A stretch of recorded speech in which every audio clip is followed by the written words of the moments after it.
2021 সালের আগে মধ্যমায়ের দেশে পরিণত করতে জেলা প্রশাসকদের কাজ করার নির্দেশ প্রধানমন্ত্রীর। 3 দিনের ডিসি সম্মেলনের উদ্বোধন। বিএনপি নেতা সালাউদ্দিন কাদেরের রায়ের ব্যাপারে আদালতের ওপর চাপ নেই মন্তব্য অ্যাটর্নি জেনারেলের। মৃত্যুদণ্ড বহাল থাকবে বলে আশাবাদ। নিঃশর্ত ক্ষমা প্রার্থনা করায় গণস্বাস্থ্য কেন্দ্রের প্রতিষ্ঠাতা মুক্তিযোদ্ধা ডাক্তার জাফরুল্লাহর অর্থদণ্ড বাতিল। ভবিষ্যতের জন্য সতর্ক করলেন ট্রাইব্যুনাল। টানা বর্ষণে কুমিল্লার ডাকাতিয়া নদীর পানি বেড়ে 14 গ্রাম ও নাঙ্গলকোটের শতাধিক গ্রাম প্লাবিত। নোয়াখালীতে পানিবন্দী লক্ষাধিক মানুষ। দেখা দিয়েছে খাদ্য সংকট। এবং দেশে গণপিটুনিতে মৃত্যুর ঘটনায় অনেক ক্ষেত্রে কাজ করে ব্যক্তি স্বার্থ মন্তব্য মানবাধিকার কর্মীদের। অভিযোগ গঠন না করায় বাড়ছে বিচারহীনতার সংস্কৃতি মত বিশ্লেষকদের।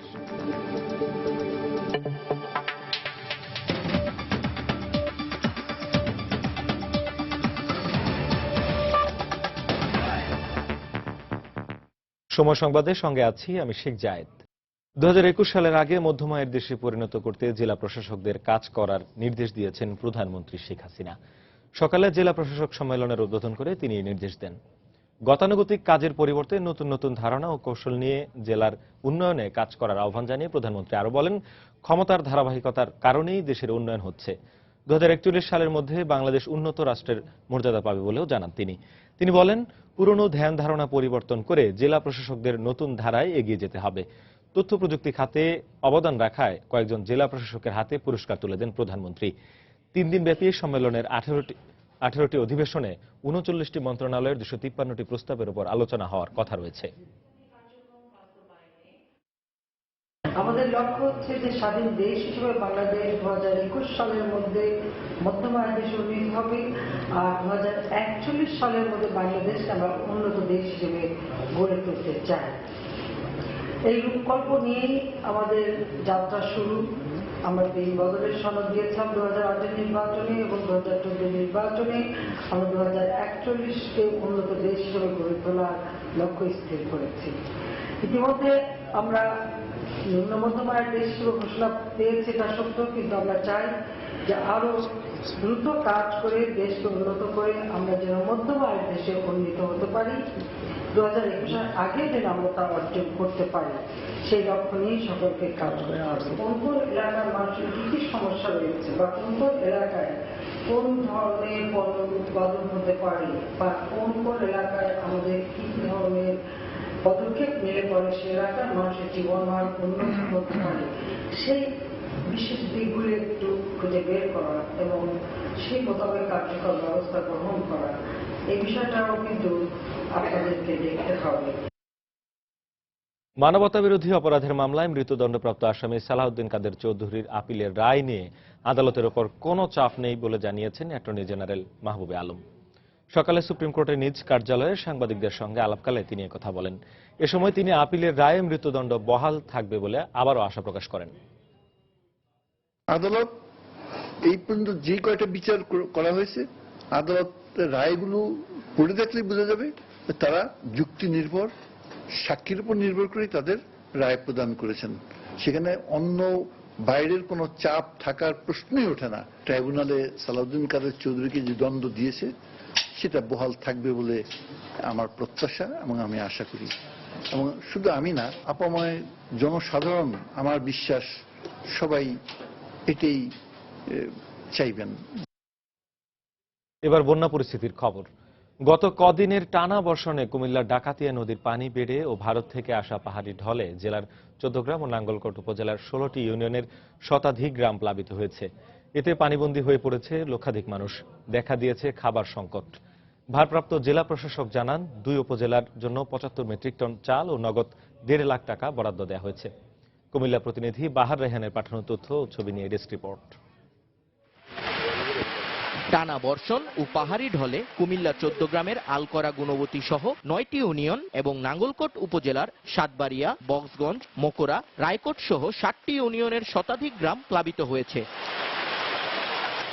এতে লক্ষাধিক মানুষ পানিবন্দী হয়ে মানবেতর জীবনযাপন করছেন। ঘর ও উঠানে কোমর পর্যন্ত পানি উঠায়, চুলায় রান্না পর্যন্ত বন্ধ হয়ে গেছে। পাশাপাশি গবাদি পশু নিয়েও বিপাকে পড়েছেন তারা। স্থানীয় ইউপি সদস্য জানান, নাঙ্গলকোট উপজেলায় স্কুল, কলেজ, বাড়িঘর, রাস্তাঘাট সব পানিতে তলিয়ে গেছে। ঘরে পানি উঠছে, হাঁস মুরগা গরু ছাগল সব গুলো বাপের বাড়ি চলে যাচ্ছি। পানি এখন মুই যাইতাম, এখন মুই গেছিলাম পানি আর না কেন করো ভাই, গরিব মানুষ। দিন দিন খালি বাড়তেছে, কোথাও দাম কথা দিচ্ছে কিন্তু। দুটা শিশু পানিতে ডুবে মারা গেছে, একটা সাফে কাটা, একটা পানিতে ডুবে। রাজনীতির লোকেরা কেউ আসেও নাই, কিছু দেও নাই। এই অবস্থায় বন্যার্তদের সাহায্যার্থে কুমিল্লা জেলা প্রশাসনের উদ্যোগে চাল ও নগদ টাকা বিতরণ শুরু হয়েছে। উপজেলা নির্বাহী অফিসারগণের মাধ্যমে এটা ক্ষয়ক্ষতি নিরূপণের জন্য আমরা চিঠি দিয়েছি। জনগণের পাশে আমরা আছি। আমরা আমাদের সরকারি সাহায্য নিয়ে যথাসাধ্য চেষ্টা করব। 14 গ্রামের 12টি ইউনিয়নে প্রায় 5 লাখ মানুষ বাস করেন। অন্যদিকে নাঙ্গলকোটের 13টি ইউনিয়নের লোক সংখ্যা প্রায় 3 লাখ। সময় সংবাদ, কুমিল্লা। এদিকে টানা বৃষ্টিতে নোয়াখালীর সেনবাগের 9টি ইউনিয়ন ও একটি পৌর এলাকা সহ প্রায় 110টি গ্রামের লক্ষাধিক মানুষ পানিবন্দী হয়ে পড়েছেন। তাদের অভিযোগ, এখন পর্যন্ত কোনো সহায়তা দুর্গত এলাকায় পৌঁছায়নি। তবে জেলা প্রশাসকের কাছে সাহায্য চেয়ে আবেদন করা হয়েছে বলে জানিয়েছেন উপজেলা নির্বাহী কর্মকর্তা। নোয়াখালী থেকে সাইফুল্লাহ কামরুলের পাঠানো তথ্য ও জামাল উদ্দিনের তোলা ছবিতে ডেস্ক রিপোর্ট।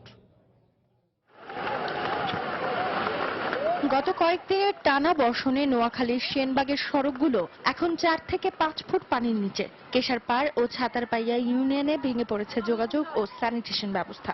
বন্যা কবলিত এলাকায় দেখা দিয়েছে খাদ্য ও বিশুদ্ধ পানি সংকট। বন্ধ রয়েছে বিদ্যুৎ সংযোগ। ছাতারপাইয়া, বসন্তপুর, সিলেটি, লেমডনা, বীরেনপুর, এই সব জায়গা সব এলাকা ডুবে গেছে। বৃষ্টির পানি আঙ্গ বাড়িঘর ব্যাগ ডুবে গেছে, ফাঁকঘর ভরঘর ব্যাগ ডুবে গেছে। 100 কোটি টাকার মাছ আছে সেনবাগ থানার ভিতরে, সব এখন বর্তমানে বিলীন হয়ে গেছে। সাইরান ঘর, ঘরের আড়া বেড়া ব্যাগ চলাই বলাই গেছে। আমার 3টা গরু আছে, বাড়ির মানে ঘর থেকে বাইরের কোনো রাস্তা নাই, কোনো ঘাসও দিতে পারতেছি না। ছাতারপাইয়া বা বসন্তপুর হইতে ছাতার বীরেনপুর পর্যন্ত পানি, একারে ফাঁকা রাস্তার উপরে পানি। বন্যার পানিতে বাড়িঘর ডুবে গেলেও এখন পর্যন্ত কোনো সরকারি সাহায্য পায়নি এলাকাবাসী। আমরা ইতিমধ্যে প্রশাসনের কাছে, উপজেলা প্রশাসনের কাছে আমরা সহযোগিতার জন্য বলেছি, কিন্তু এখন পর্যন্ত সরকারি কোনো সহযোগিতা না পাওয়ায় আমরা ইউনিয়নবাসীকে কোনো রকম সহযোগিতা করতে পারছি না। রোববার উপজেলা নির্বাহী কর্মকর্তা বন্যা কবলিত এলাকা পরিদর্শন করেছেন। আমরা সাহায্যের জন্য জেলা প্রশাসক মহোদয়ের বরাবরে আমরা চিঠি লিখেছি। আশা করছি আমরা হয়তো কিছু সাহায্য পাবো, তবে আরো সাহায্য দরকার। গত 24 ঘন্টায় 105 মিলিমিটার বৃষ্টিপাত রেকর্ড করে নোয়াখালীর আবহাওয়া অফিস। সময় সংবাদ, নোয়াখালী। এদিকে বান্দরবানের সাঙ্গো ও মাতামুহুরী নদীর পানি কমতে শুরু করায় বন্যা পরিস্থিতির উন্নতি হচ্ছে। সকাল থেকে মাঝারি ধরনের বৃষ্টিপাত হচ্ছে জেলায়।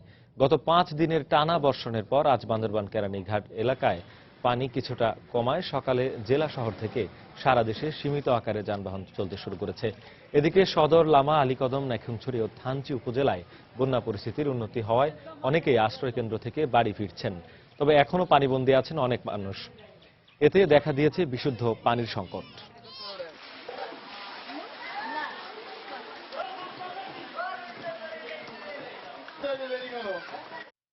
দেশের বন্যা পরিস্থিতি নিয়ে আরো খবর থাকছে সংবাদের পরের অংশে। দেখছেন সময় সংবাদ। রাজধানীর খিলক্ষেতের মুস্তুল গ্রামে কিশোর নাজিম হত্যাকাণ্ডে সরাসরি অংশ নেয় 15 থেকে 20 জন। এই ঘটনায় 4 জন গ্রেফতার হলেও সরাসরি হত্যাকাণ্ডে অংশ নেওয়া ব্যক্তিরা এখনও রয়েছেন ধরাছোঁয়ার বাইরে। সর্বশেষ 23 জুলাই শরীফ নামে আরেকজনকে গ্রেপ্তারের পর তদন্তকারী সংস্থা সিআইডি আশা করছে বাকি অপরাধীরাও অল্প কয়েকদিনের মধ্যেই ধরা পড়বে। তাফসির বাবুর রিপোর্ট।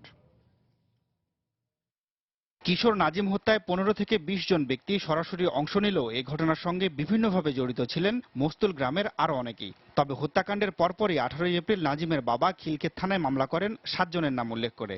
এর মধ্যে 3 জনকে পুলিশ গ্রেফতার করলেও অজ্ঞাত কারণে তখন থমকে যায় মামলার কার্যক্রম। ধরাছোঁয়ার বাইরে থেকে যান হত্যাকাণ্ডে সরাসরি অংশ নেওয়া ব্যক্তিরা। মামলাটা জন্য একটু আগে আমার আসামি ওই পর্যন্ত আর ধরা খায় না। মনে করুন একজন আসামি ধরছি, দুজন আসামি এই পর্যন্ত চূড়ান্ত আসামি যেটি ভিডিওতে আছে এরা একটাও ধরা খায়নি। মাসখানেক আগে মামলাটি হস্তান্তর হয় সিআইডির কাছে। এর মধ্যেই খুনের ভিডিও প্রকাশের পর গতি পায় তদন্ত কাজ। সর্বশেষ 23 জুলাই আরও একজনকে গ্রেফতার করে সিআইডি। সংস্থাটি বলছে এই মামলায় তালিকার বাইরে থাকা আরও অন্তত 10 জন অপরাধীকে শনাক্ত করেছেন তারা। আইডেন্টিফাইড হয়ে গেছে মোর দেন 10, কিন্তু আমি তাদের নামগুলো এই মুহূর্তে বলতে চাইছি। সিআইডির এই কর্মকর্তা বলছেন, হত্যাকাণ্ডের ভিডিও ফুটেজ থাকায় অপরাধ প্রমাণ সহজ হবে। দ্রুত বাকি অপরাধীদের ধরতে কাজ শুরু করেছে একটি বিশেষ টিম। অপরাধী ধরা পড়লেই দেয়া হবে চার্জশিট। সব মিলিয়ে সময় লাগতে পারে 15 থেকে 20 দিন। তথ্য উদ্ঘাটন শেষ, শুধুমাত্র আসামি গ্রেফতারের বিষয়টা এখনো পেন্ডিং আছে। সব আসামিদেরকে আমরা গ্রেফতার করতে পারিনি। এই আসামি গ্রেফতার করার জন্য আমি ইতিমধ্যে একটা টিম গঠন করে ফেলেছি এবং সেই টিম ফিল্ডে ইতিমধ্যে কাজ করতেছে। আমার বিশ্বাস আগামী মাসের মাঝামাঝির মধ্যেই এই মামলার তদন্ত সমাপ্ত হবে এবং আমরা চার্জশিটের মাধ্যমে আমরা নিষ্পত্তি করে দেব। সিআইডি বলছে, মামলার তদন্তে নতুন অপরাধীদের নাম ও তথ্য আসায় খিলক্ষেত ও রূপগঞ্জ থানার মামলা দুটিকে এক করে তদন্ত কাজ এগিয়ে নিতে চান তারা। তাফসির বাবু, সময় সংবাদ, ঢাকা। দেশে উদ্বেগজনক হারে বেড়ে গেছে গণপিটুনিতে মৃত্যুর ঘটনা। এসব ঘটনার পেছনে আপাতদৃষ্টিতে মানুষের আক্রোশ কাজ করলেও মানবাধিকার সংস্থাগুলো বলছে অনেক ঘটনার পেছনে রয়েছে নিজেদের উদ্দেশ্য চরিতার্থ করা। আর অধিকাংশ ঘটনায় পুলিশ অভিযোগ গঠন না করে শুধুমাত্র চূড়ান্ত প্রতিবেদন জমা দেয়ায় দেশে বিচারহীনতার সংস্কৃতি বাড়ছে বলে মনে করছেন সংশ্লিষ্টরা। এহসান জুয়েলের রিপোর্ট। 2011 সালের 27 জুলাই নোয়াখালীর কোম্পানিগঞ্জে নিরীহ কিশোর মিলনকে ডাকাত সাজিয়ে পিটিয়ে হত্যা করা হয়। পুলিশ তাদের গাড়িতে করে এনে উন্মত্ত জনতার হাতে ছেড়ে দেয় মিলনকে। একই বছর শবে বরাতের রাত বেড়াতে বের হওয়া রাজধানীর 6 স্কুল ছাত্রকে ডাকাত সন্দেহে পিটিয়ে হত্যা করা হয় সাভারের আমিন বাজারে। আর সম্প্রতি সিলেটে শিশু রাজন আর রাজধানীতে কিশোর নাজিম হত্যাকাণ্ড দেশব্যাপী আলোচিত। প্রতি বছর শতাধিক মানুষ শিকার হচ্ছেন এমন নিষ্ঠুরতার।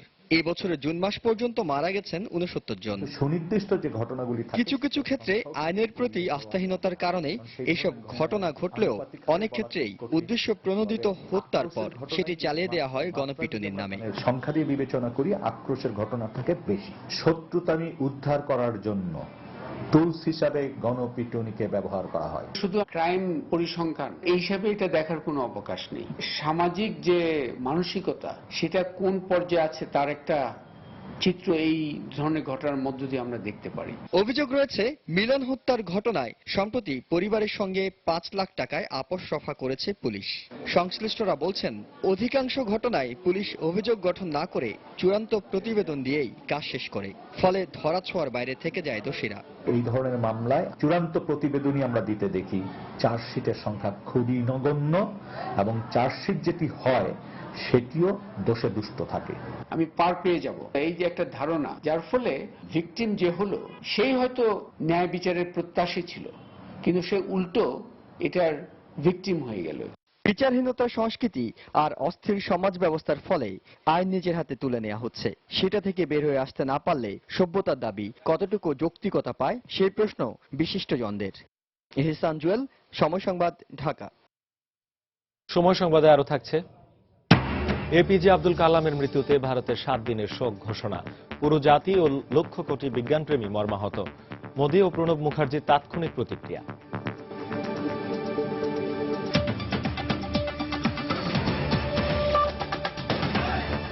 মেগা এবারে বাজারে নিয়ে এসছে মেগা ফ্লোরোস্কেল ডাবল মনিটরিং এর মাধ্যমে আপনার ওজন মনিটরিং সম্ভব। নিঃশর্ত ক্ষমা প্রার্থনা মঞ্জুর ও ভবিষ্যতের জন্য সতর্ক করে গণস্বাস্থ্য কেন্দ্রের প্রতিষ্ঠাতা ডাক্তার জাফরুল্লাহকে ট্রাইব্যুনালে দেয়া অর্থদণ্ড বাতিল করেছেন আপিল বিভাগ। সকালে প্রধান বিচারপতি এসকে সিনহার নেতৃত্বে আপিল বিভাগের 4 সদস্যের বেঞ্চ এই আদেশ দেন। গত 10 জুন ব্রিটিশ সাংবাদিক ডেভিড বার্গম্যানের আদালত অবমাননার সাজা নিয়ে 23 জন বিশিষ্ট নাগরিক বিবৃতির দেয়ায় ঘটনায় ডাক্তার জাফরুল্লাহ চৌধুরীকে 1 ঘণ্টার কারাদণ্ড দেন আদালত। একই সঙ্গে তাকে 5,000 টাকা জরিমানা, অনাদায়ে 1 মাসের কারাদণ্ড দেয়া হয়।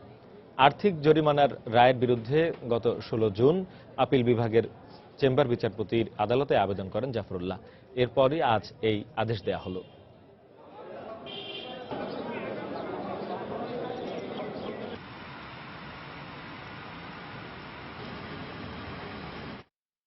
ডক্টর জাফরুল্লাহ চৌধুরী মহামান্য সুপ্রিম কোর্ট আপিল বিভাগে নিঃশর্ত ক্ষমা চেয়েছেন আদালতের প্রতি শ্রদ্ধা পোষণ করে এবং আগামীতে এই ধরনের কোনো রকম কর্মকাণ্ড তার দ্বারা হবে না এটা বলায় কোর্ট আশ্বস্ত হয়ে দয়াপরবশ বিচার বিভাগের যে ভাব মর্যাদা যাতে উঁচু থাকে সেই মন্তব্য করেছেন এবং ক্ষমা করেছেন এবং দণ্ডাদেশ বাতিল করেছেন।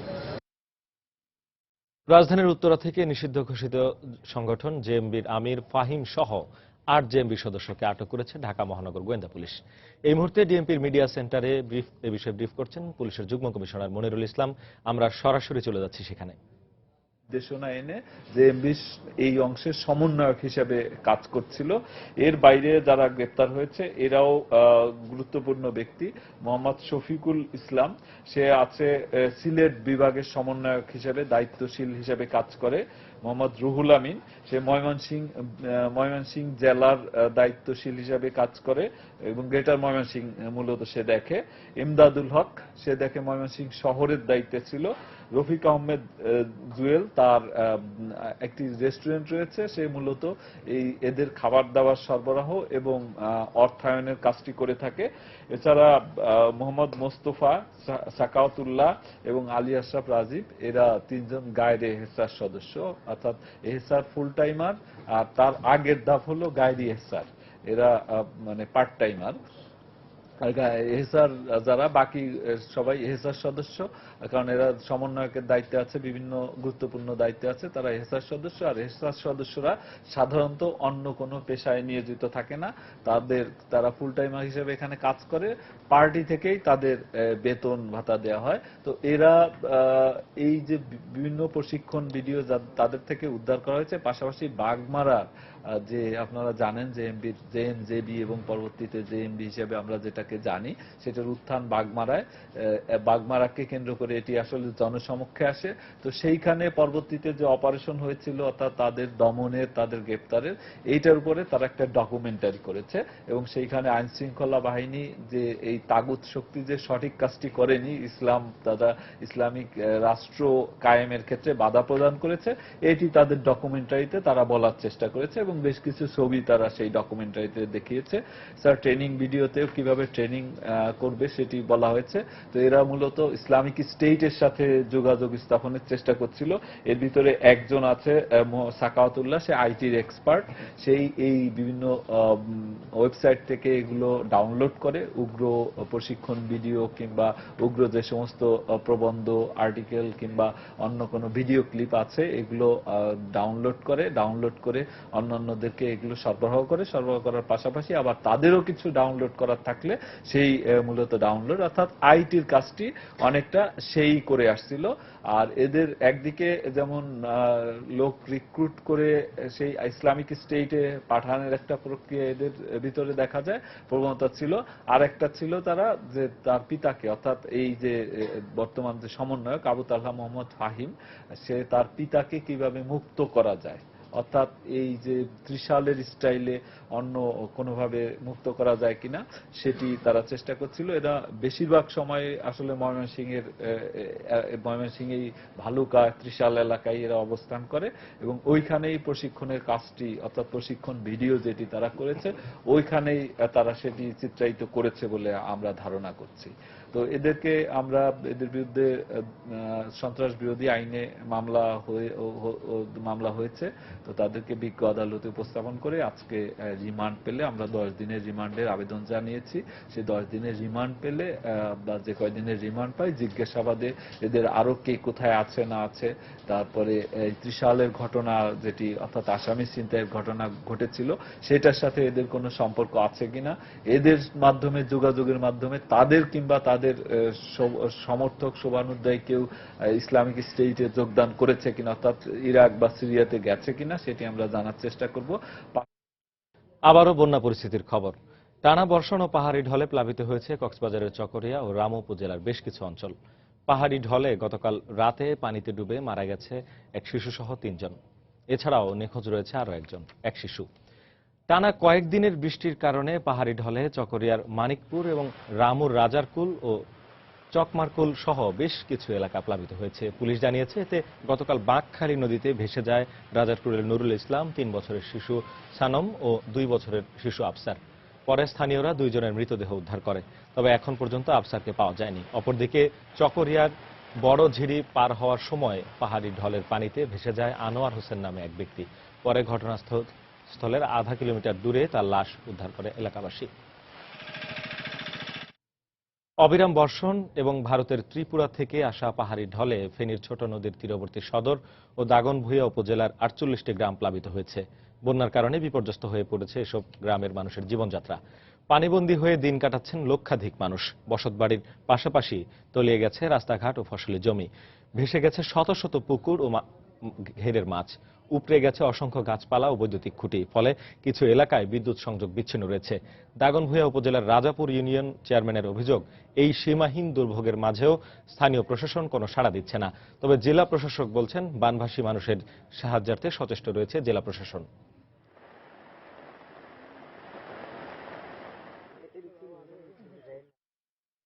পানি উঠছে, থাকার মতো অবস্থা নাই। ছেলে মেলে এখানে গরু ছাগল যা ছিল সব শেষ, শুধু এখন আমরা জাননি বাচ্চারও কোনো কথাই না, কোনো সাহায্য সেবা কিছু মনে হয়নি। রাস্তাঘাটের যে পরিস্থিতি হয়েছে, যে আমরা চলাফেরা করবো হাঁটুম, এটার কোনো পরিস্থিতি ভয়াবহ। যে গাড়ি চলাচল তো যাই বন্ধ, রিক্সা চলাচল পর্যন্ত করতে পারতেছে না। জেলা প্রশাসন এবং স্থানীয় প্রশাসনের কাছে আবেদন করেছি, আজকে পর্যন্ত এখনো পর্যন্ত কোনো সাড়া পাইনি। আমরা প্রশাসনের কাছে বিনীত নিবেদন করছি এদের পাশে দাঁড়ানোর জন্য। আমাদের পর্যাপ্ত পরিমাণে ত্রাণ সামগ্রী রয়েছে এবং যতদিন পর্যন্ত এই ত্রাণ সামগ্রী সরবরাহের প্রয়োজন হয় আমরা সেই পরিমাণ ত্রাণ সামগ্রী সরবরাহ করব এবং আমরা এই বিষয়ে তৎপর রয়েছি। দর্শক, এই মুহূর্তে ফেনীর দাগনভূঞা উপজেলার জায়লস্কর এলাকায় আছেন আমাদের রিপোর্টার বখতিয়ার মুন্না। বন্যা পরিস্থিতির খবর জানতে আমরা সরাসরি চলে যাচ্ছি সেখানে। মুন্না, অডিও লেভেল শো করছে। আমরা এখন আমি যে জায়গাটাতে আছে এটা হচ্ছে যে ফেনীর দাগনভূঞার জায়লস্কর ইউনিয়নের ওমরপুর গ্রামে। আমরা আজকে অনেকগুলো গ্রামে ঘুরেছি। আসলে যেমনটি বলছিলেন, আসলে ত্রাণ তৎপরতা আমরা যেখানে দেখেছি, এখানকার বিভিন্ন মানুষজন আমাদেরকে যেটা জানিয়েছে, আজকে 3 দিন অবধি মানে তারা দুর্ভোগের মধ্যে আছে বন্যার কারণে, পাহাড়ি ঢলের কারণে। কিন্তু এখন পর্যন্ত তাদের এখানে কোনো ত্রাণ তৎপরতা শুরু হয়নি। এবং যে জিনিসটা মানে ত্রাণ তৎপরতা কেন শুরু হয়নি এই বিষয়টা আমরা যখন আজকে জানার জন্য আমি এখানকার দাগনভূঞা উপজেলার যিনি ভারপ্রাপ্ত নির্বাহী কর্মকর্তা আছেন, ওনার নাম হচ্ছে জামশেদুর রহমান, আমি ওনার সাথে টেলিফোনে কথা বলেছিলাম। উনি আমাকে যেটা জানিয়েছেন, ওনাদের মানে জেলা প্রশাসন থেকে, ত্রাণ তহবিল থেকে ওনাদেরকে প্রত্যেকটা ইউনিয়নের জন্য 2 মেট্রিক টন করে 6 মেট্রিক টন চাল বরাদ্দ দেওয়া হয়েছে। তো ওনারা আজকে এই বরাদ্দকৃত চাল উত্তোলন করবে। উত্তোলন করার পরবর্তীতে আজকে নাগাদ হয়তো বা এটা বিতরণ করতে পারে। আর আরেকটা জিনিস উনি যেটা জানিয়েছেন, এখানকার নগদ কোনো অর্থ না থাকার কারণে ওনারা উপজেলা পরিষদের তহবিল থেকে ওনারা 50,000 টাকা দিয়ে শুকনো খাবার কিছু প্যাকেট করা হচ্ছে। ওই শুকনো খাবারগুলো হয়তো আজকে নাগাদ নতুবা আগামীকাল এখানকার যারা বানভাসী আছে তাদের হাতে তুলে দেওয়ার চেষ্টা করবেন, এটা হচ্ছে ওনাদের বক্তব্য। আর ফেনী সদর উপজেলার যেটা বন্যা কবলিত 2টা ইউনিয়ন আছে, একটা হচ্ছে শস্যদী ইউনিয়ন আর একটা হচ্ছে পাঁচগাছি ইউনিয়ন। এই দুটো ইউনিয়নের জন্য 6 মেট্রিক টন চাল বরাদ্দ হয়েছে। এই চালগুলো আজকে নাগাদ তারা বন্টন করবেন। তো ওখানে আবার শুকনো খাবার বন্টনের কথা, মানে ওনারা শুকনো খাবার বন্টনের কোনো ব্যবস্থা ওনারা এখনো করছেন না। আসলে মূলত এখানে আমরা যেটা মানে মাঠে ঘুরে আজকে যেটা দেখতে পেরেছি, সেটা হচ্ছে যে অনেকেরই মানে বাড়িতে চাল আছে কিন্তু চুলো নেই, আগুন জ্বলছে না পানির কারণে, যার কারণে আসলে ওনারা মানে খাওয়ার সংকটে আছেন। সবচেয়ে যে জিনিসটা এখন প্রয়োজন এখানকার আমরা যেটা বুঝি সেটা হচ্ছে যে শুকনো খাবারটা প্রয়োজন, কিন্তু এই শুকনো খাবারটা দেওয়া হচ্ছে না, এখন পর্যন্ত কোথাও দেওয়াও হয়নি। তো এখন যে বিষয়টা হচ্ছে যে আমি আরেকটা কথা বলে রাখি, এখানকার পানি এই মুহুরী ছোট ফেনী নদীর মানে উজানে আছে যে কুমিল্লার পুরাতন ডাকাতিয়া এবং পুরাতন ডাকাতিয়ার সাথে সংযোগ রয়েছে গোমতী এবং কাকরি নদীর। এই 2টি নদীর উৎস হচ্ছে আবার ভারতের ত্রিপুরা রাজ্য, এবং ভারতের ত্রিপুরা রাজ্য থেকেই কিন্তু এই পাহাড়ি ঢলটা নেমে আসছে। এখন এখানে কিন্তু আজকে সারাদিন, কালকে রাত থেকে এখন পর্যন্ত বৃষ্টি হচ্ছে না, কিন্তু বৃষ্টি না হলেও কিন্তু পানি বাড়ছে। যেহেতু উজান্তের পাহাড়ি ঢলগুলো বা ত্রিপুরার পাহাড়ি অঞ্চল থেকে নেমে আসছে, আমাদের এই ছোট ফেনী নদী হয়ে এটা বঙ্গোপসাগরে যাবে।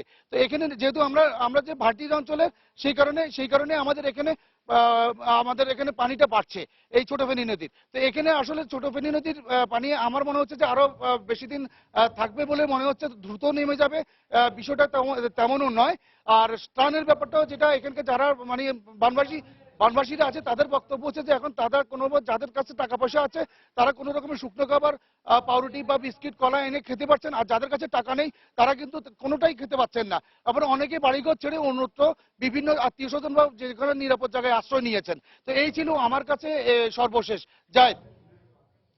ফেনীর দাগনভূঞা উপজেলার জায়লস্কর এলাকা থেকে বন্যা পরিস্থিতির খবর জানাচ্ছিলেন আমাদের রিপোর্টার বখতিয়ার মুন্না। চলতি বছরের প্রথম 6 মাসের মুদ্রানীতি অনুযায়ী ঋণ প্রবাহের লক্ষ্যমাত্রা অর্জিত হয়নি।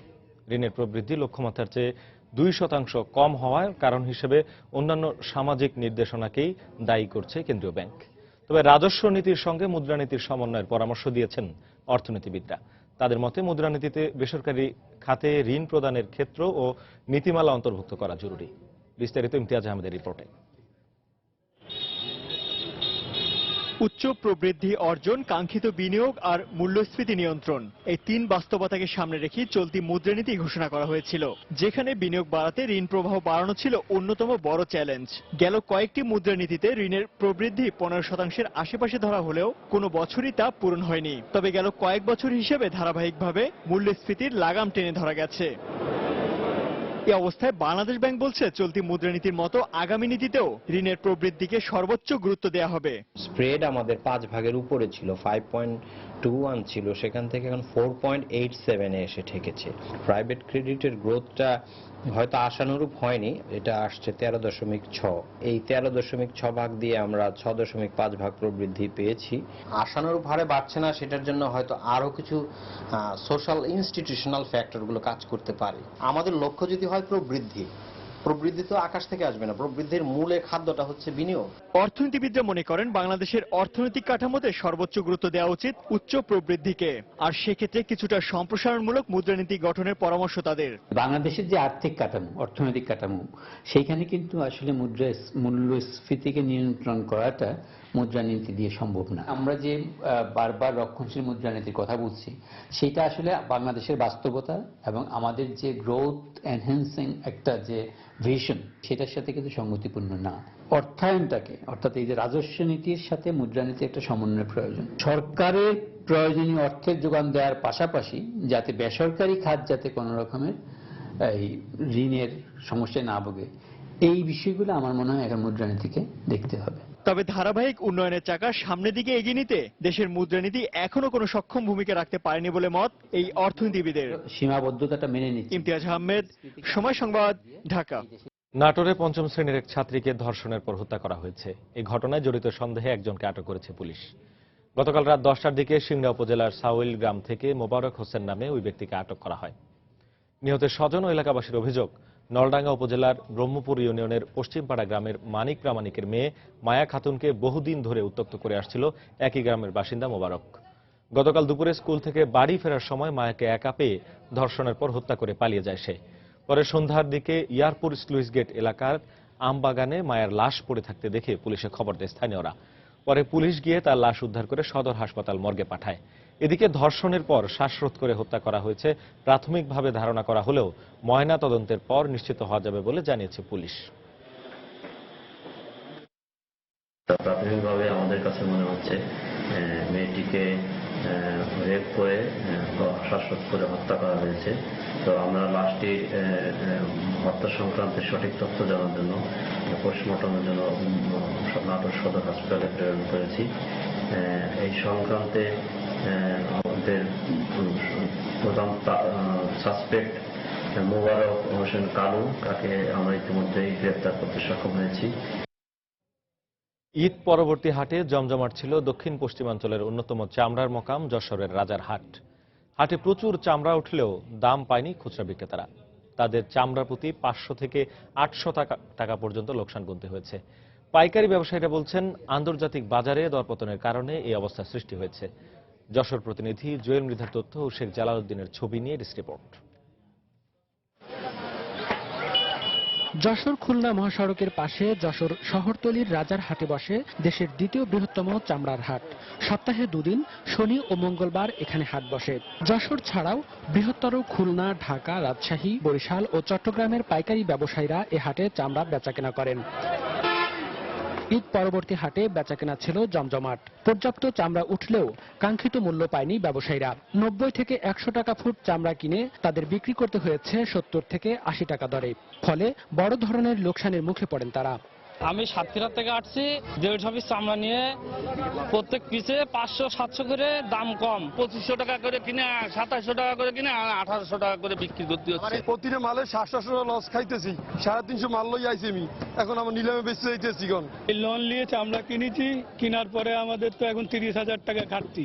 50,000 টাকা ঘাটতি হবে। এখন আমি কি করে বাল বাচ্চা বাঁচাবো এবং আমার মহাজনের টাকা পরিশোধ করব। বেচা কেনার সাথে ট্যানারি মালিকদের সমন্বয়টা না থাকার কারণে আজকে বাজারের বিপর্যয়। তবে পাইকারি ব্যবসায়ীরা বলছেন, আন্তর্জাতিক বাজারে দরপতনের কারণে এই অবস্থার সৃষ্টি হয়েছে। ক্ষুদ্র ব্যবসায়ীদের বাঁচাতে তাই সরকারি উদ্যোগ প্রয়োজন বলে মনে করেন তারা। আন্তর্জাতিক বাজার কিছুটা কম হওয়ার কারণে আজকে কিন্তু রাজারহাটের চামড়ার দাম কিছুটা কম চলছে। সরকার যদি পদক্ষেপ না নেয় তাহলে কিন্তু ভারতের বাজারে এই চামড়ার মান দখল করে নেবে। এদিকে বাজারের এই অবস্থায় হাট ইজারাদাররাও রয়েছেন বিপাকে। বেচা কিনা তো নাই, প্রত্যেক ব্যবসায়ী লস খাবে এবং আমার যে ইজারার যে টাকা, এই টাকাটা ওঠার তো প্রশ্নই আসে না। ঈদ পরবর্তী হাটে প্রায় 5 কোটি টাকার চামড়া বিক্রি হয়েছে বলে জানিয়েছেন হাট ইজারাদার। সময় সংবাদ, যশোর। ৭১-এ মানবতা বিরোধী অপরাধে অভিযুক্ত মামলার আসামি বাগেরহাটের আব্দুল লতিফ তালুকদারের লাশ ময়নাতদন্তের জন্য ঢাকা মেডিকেল মর্গে রাখা হয়েছে। মঙ্গলবার মধ্যরাতে হাসপাতালের মেডিসিন ওয়ার্ডে চিকিৎসাধীন অবস্থায় তিনি মারা যান। তার বয়স হয়েছিল 75 বছর। ময়নাতদন্ত শেষে তার লাশ বাগেরহাটের কচুয়া থানার সোলাকোলা গ্রামে দাফন করা হবে বলে পরিবারের পক্ষ থেকে জানানো হয়েছে। বেশ কিছুদিন ধরে বার্ধক্যজনিত কারণে বিভিন্ন রোগে ভুগছিলেন বলে জানিয়েছে তার পরিবার। এর আগে 23 জুলাই তাকে হাসপাতালে ভর্তি করা হয়। আন্তর্জাতিক অপরাধ ট্রাইব্যুনাল 1-এর এই আসামির বিরুদ্ধে মানবতা বিরোধী অপরাধে 3টি অভিযোগ রয়েছে। দেশের বাইরের খবর। দিল্লির পালাম বিমানবন্দরের সাবেক রাষ্ট্রপতি ও বিশিষ্ট পরমাণু বিজ্ঞানী এপিজে আব্দুল কালামের মরদেহ গ্রহণ করেছেন ভারতের প্রধানমন্ত্রী নরেন্দ্র মোদী ও প্রতিরক্ষা মন্ত্রী মনোহর পারিক্কর। আজ সন্ধ্যায় দাফনের জন্য এপিজে আব্দুল কালামের মরদেহ তামিলনাড়ুর রমেশ্বরম গ্রামে নিয়ে যাওয়া হবে বলে জানিয়েছে ভারতীয় গণমাধ্যম।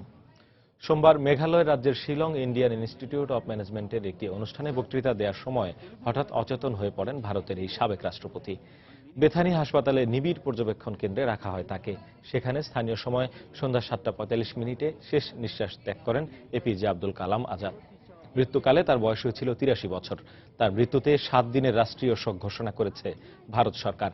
রাষ্ট্রপতি প্রণব মুখার্জি তার শোক বার্তায় জানান, এপিজে আব্দুল কালামের মৃত্যুতে পুরো জাতি ও লক্ষ কোটি বিজ্ঞানপ্রেমী মর্মাহত। Great aim. Number one, you have an answer. Problem should not become our captain. You should great aim. Number one. পশ্চিমা বিশ্বের সঙ্গে পরমাণু চুক্তির মধ্য দিয়ে তেহরান প্রমাণ করেছে যে তারা যুদ্ধ চায় না বলে মন্তব্য করেছেন ইরানের প্রেসিডেন্ট হাসান রুহানি। ইরানের পারমাণবিক চুক্তি নিয়ে প্রতিবেশী দেশগুলোর আতঙ্কিত হওয়ার কারণ নেই বলে আশ্বাস দিয়েছেন ইরানের পররাষ্ট্রমন্ত্রীও। এদিকে ইরানের সঙ্গে পশ্চিমা বিশ্বের চুক্তি আরব উপসাগরীয় দেশগুলোর স্থিতিশীলতার প্রতি কোনো হুমকি হয়ে দাঁড়াবে না বলে সৌদি প্রশাসনকে আশ্বাস দিয়েছেন ইউরোপীয় ইউনিয়নের নীতি নির্ধারকদের প্রধান ফেদেরিকা মোঘেরিনি। পশ্চিমা বিশ্বের সঙ্গে পরমাণু চুক্তি সম্পাদনের পর মধ্যপ্রাচ্য থেকে সন্ত্রাসবাদ নির্মূল ও আঞ্চলিক সৌহার্দ্য স্থাপনের প্রতি বিশেষ নজর দিচ্ছে ইরান প্রশাসন। এ লক্ষ্যে কাতার ও কুয়েতের পর সোমবার ইরাকের বাগদাদ সফরে দেশটির শীর্ষ নেতাদের সঙ্গে বৈঠক করেন ইরানের পররাষ্ট্রমন্ত্রী জাভেদ জারিফ। বৈঠক শেষে সাংবাদিকদের তিনি জানান, মধ্যপ্রাচ্য ও বিশেষত আরব দেশগুলো পশ্চিমা বিশ্বের সঙ্গে ইরানের পরমাণু চুক্তি নিয়ে যে উদ্বেগ প্রকাশ করেছে তা অমূলক। এই চুক্তির মধ্য দিয়ে যুক্তরাষ্ট্র সহ বিশ্বের শক্তিশালী দেশগুলোর মতো আমরাও সন্ত্রাসের বিরুদ্ধে যুদ্ধে অংশ নেওয়ার ক্ষমতা অর্জন করেছি। পুরো মধ্যপ্রাচ্য এক হয়ে কাজ করলে সন্ত্রাসবাদের মতো আতঙ্ক থেকে মুক্তি আমাদের আসবেই। জাভেদ জারিফের বক্তব্যের প্রতিফলন দেখা গেছে ইরানি প্রেসিডেন্ট রুহানির বক্তব্যেও। সোমবার ইরানের কুর্দিস্তানে এক জনসমাবেশে রুহানি বলেন, ইরান যুদ্ধবাজ নয়।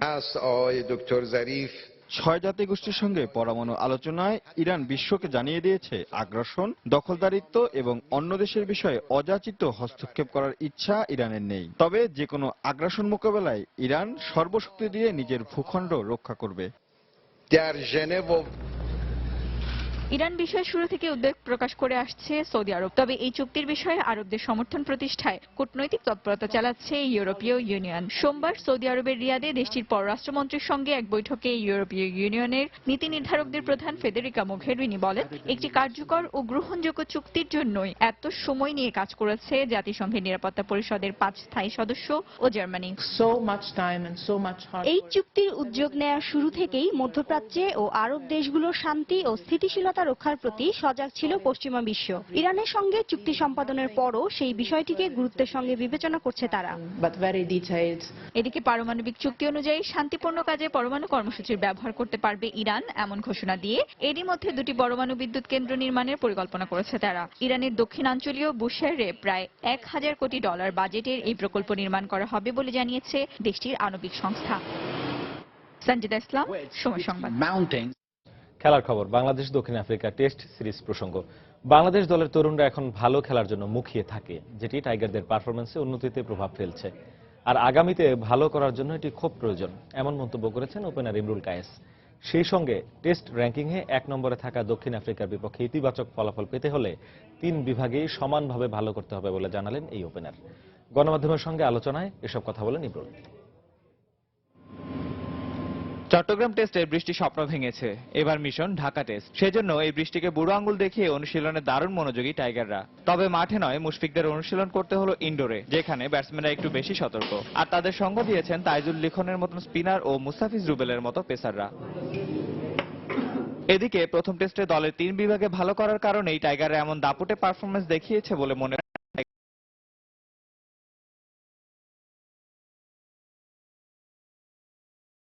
ব্যাটিং বোলিং সবকিছুতেই। বাট আনলাকিলি যে বৃষ্টি হয়েছে, পজিটিভ সাইড ছিল আমাদের দিকে। আমরা আমাদের বেস্ট পার্টগুলোয় কাজ করেছি। একটা ম্যাচ পারফর্ম আর একটা ম্যাচ খারাপ করলে অনেক প্রেসারে থাকে। তার মনে হয় যে এটা টিমের জন্য খুব পজিটিভ একটা সাইড এবং আমাদের বাংলাদেশ ক্রিকেটের জন্য খুব পজিটিভ একটা জিনিস যে নিউ কামাররা আসলে হাঙ্গি থাকে যে আমরা পারফর্ম করতে হবে। তবে টেস্ট র্যাঙ্কিংয়ে 1 নম্বর দল দক্ষিণ আফ্রিকার বিপক্ষে সাবধানী হয়ে খেলার পরামর্শ দিলেন কায়েস। আর এক্ষেত্রে ব্যাটসম্যানদের আরো বেশি দায়িত্বশীল হতে হবে বলেও মনে করেন এই ওপেনার। আমরা খেলতেছি নাম্বার 1 টিমের সাথে, এটা আমাদের চিন্তা করতে হবে। এরা আসলে বাজে বল খুব কম করে, যেহেতু জানেন আপনারা স্টেন মার্কের এরা এখন টেস্টে নাম্বার 1-2 ভিতরে আছে। তা আমার মনে হয় যে এদেরকে আসলে এভাবে ইজিলি সব শটস খেলা যায় না। এদের সাথে আমরা টেস্ট ম্যাচ খেললে আমার মনে হয় যে কনফিডেন্স সবার বাড়বে। এদিকে উইকেটের চরিত্র বুঝেই খেলার পরিকল্পনা নির্ধারণ করতে হবে বলে জানান তিনি। তবে দলের প্রতিটি সদস্য যদি তাদের সাম্প্রতিক পারফরমেন্স অনুযায়ী খেলতে পারে, তাহলে ঢাকা টেস্টের ফলাফল টাইগারদের পক্ষেই কথা বলবে বলে মনে করেন তিনি। কনফিডেন্স তো সবার আছে, প্রত্যেকটা টিমের প্রত্যেকটা প্লেয়ারেরই আছে যে কিভাবে সামনের দিকে আগাতে হবে। বাট চিটাগংয়ের উইকেট একরকম বা ঢাকা উইকেট একরকম। আমার উইকেট দেখে এবং উইকেটের কন্ডিশন ওয়াইজ আমাদের খেলাটাই বেটার। কনফিডেন্সটা যদি রাখি এবং ওইভাবে আমরা প্ল্যান অনুযায়ী খেলতে পারি, এই টেস্টে আমাদের মনে হয় যে আমরা এইভাবে এগোতে পারবো। আগামী 30 জুলাই মিরপুরে শুরু হবে সিরিজের দ্বিতীয় ও শেষ টেস্ট। নিয়ামতুল্লাহ বাবু, সময় সংবাদ, ঢাকা। দক্ষিণ আফ্রিকার বিপক্ষে চট্টগ্রাম টেস্টে বাংলাদেশের বেশ কিছু প্রাপ্তি থাকলেও দলে উন্নতির আরো অনেক জায়গা আছে, এমনটাই মনে করেন বাংলাদেশ ক্রিকেট বোর্ডের নির্বাচক মিনহাজুল আবেদিন নান্নু। পাশাপাশি দেশের সাবেক এই ক্রিকেটারের মতে মিরপুরের বাউন্সি পিচের কারণে ঢাকা টেস্টে কঠিন পরীক্ষার সম্মুখীন হবে মুশফিকরা। সাউথ আফ্রিকা দলের সাথে ওদেরকে 248 রানে অল আউট করা, এটা আমাদের অনেক বড় ব্যাপার। এবং ফার্স্ট ইনিংসে আমরা অনেকটা এগিয়েছিলাম। তারপরে আমি বিশ্বাস করি যে আমাদের পারফরমেন্স ঢাকা টেস্টে অবশ্যই কাজে লাগবে। এবং কিছু প্রাপ্তি আছে, আমাদের ব্যাটসম্যানরা লিটনদার চমৎকার ব্যাটিং করেছে, তারপরে এক্সপেরিয়েন্স প্লেয়াররা ধারাবাহিকভাবে খেলে যাচ্ছে। তারপরে আমি বলবো আমাদের শহীদ যথেষ্ট ভালো বল করেছে, মুস্তাফিজ ভালো বল করেছে। টেস্ট ক্রিকেট এমন একটা খেলা, এখানে অনেক বেশি লম্বা খেলতে হবে। তো আমাদের আরো বিশ্বাস যে আমাদের যেটা ছোট ছোট পার্টনারশিপ হয়েছে এগুলো আরো বড় করা উচিত। ঢাকা টেস্ট আমাদের জন্য খুবই কঠিন পরীক্ষা হবে সাউথ আফ্রিকা, কারণ ঢাকা টেস্টের পিচ কিন্তু ঢাকার পিচ একটু বাউন্সি। তো সাউথ আফ্রিকার যথেষ্ট গতিসম্পন্ন বোলার আছে, এদেরকে সামাল দিতে হবে। আন্তর্জাতিক চ্যাম্পিয়ন্স কাপের খবর। ম্যানচেস্টার ইউনাইটেডের পর এবার হাই ভোল্টেজ ম্যাচে চেলসির বিপক্ষে মাঠে নামতে যাচ্ছে স্প্যানিশ জায়ান্ট বার্সেলোনা। একদিকে ইংলিশ প্রিমিয়ার লিগের শিরোপাজয়ী দল চেলসি, অন্যদিকে স্প্যানিশ লিগ চ্যাম্পিয়ন্স বার্সা। ল্যান্ডোভারের মাঠে দুদলের এই জমজমাট লড়াই শুরু হবে বুধবার বাংলাদেশ সময় ভোর 6:05। ম্যানচেস্টার ইউনাইটেডের কাছে হারের ক্ষত শুকোতে না শুকোতেই আরেক ইংলিশ জায়ান্ট চেলসির বিপক্ষে মাঠে নামার অপেক্ষায় মেসি নেইমারবিহীন বার্সেলোনা। শনিবার 3-1 গোলে রেড ডেভিলদের কাছে হেরে এই ম্যাচে জয় ভিন্ন অন্য কিছুই ভাবছেন না সুয়ারেজ, পিকে, ইনিয়েস্তারা। তার উপর আবার বেশ কিছুদিন পর দলে ইনজুরি কাটিয়ে ফিরেছেন বেলজিয়ান ডিফেন্ডার থমাস ভার্মেলিন। নিজেদের সেরাটা দিয়ে তাই এই ম্যাচে জয় তুলে নিতে চাইবে লুই এনরিকের দল। অন্যদিকে শেষ 5 ম্যাচের 4টিতেই জয় পাওয়া চেলসিও আছে দারুণ ছন্দে। বার্সার বিপক্ষে পরিসংখ্যান খুব একটা ভালো না হলেও দু দলের ম্যাচে শেষ জয় এসেছিল ব্লুজদের পক্ষেই। তাই ল্যান্ডোভারের মাঠেও জয়ের লক্ষ্যেই মাঠে নামবে হোসে মরিনহোর দল।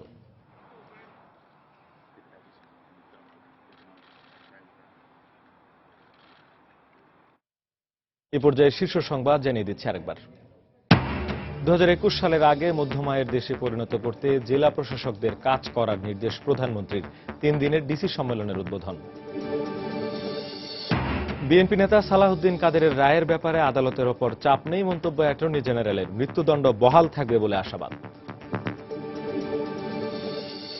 নিঃশর্ত ক্ষমা প্রার্থনা করায় গণস্বাস্থ্য কেন্দ্রের প্রতিষ্ঠাতা মুক্তিযোদ্ধা ডাক্তার জাফর উল্লাহর অর্থদণ্ড বাতিল, ভবিষ্যতের জন্য সতর্ক করলেন ট্রাইব্যুনাল। টানা বর্ষণে কুমিল্লার ডাকাতিয়া নদীর পানি বেড়ে 14 গ্রাম ও নাঙ্গলকোটের শতাধিক গ্রাম প্লাবিত। নোয়াখালীতে পানিবন্দী লক্ষাধিক মানুষ, দেখা দিয়েছে খাদ্য সংকট। এবং রাজধানীর উত্তরা থেকে আমির সহ 8 জেএমবি সদস্য আটক, বিপুল পরিমাণ লিফলেট ও জিহাদি বই উদ্ধার। এই ছিল এখনকার মতো। যে কোনো খবর পেতে ভিজিট করুন সময়নিউজ.টিভি। যে কোনো বাংলা লিংক, রবি ও সিটিসেল নম্বর থেকে সময় সংবাদের খবর, অনুষ্ঠান সম্পর্কে জানতে এবং যে কোনো তথ্য সময় সংবাদকে জানাতে ডায়াল করুন 16242 নম্বরে। এছাড়াই মাত্র পাওয়া খবর মোবাইলে পেতে SMS করুন SN লিখে পাঠিয়ে দিন 16242 নম্বরে। সঙ্গে থাকুন সময়।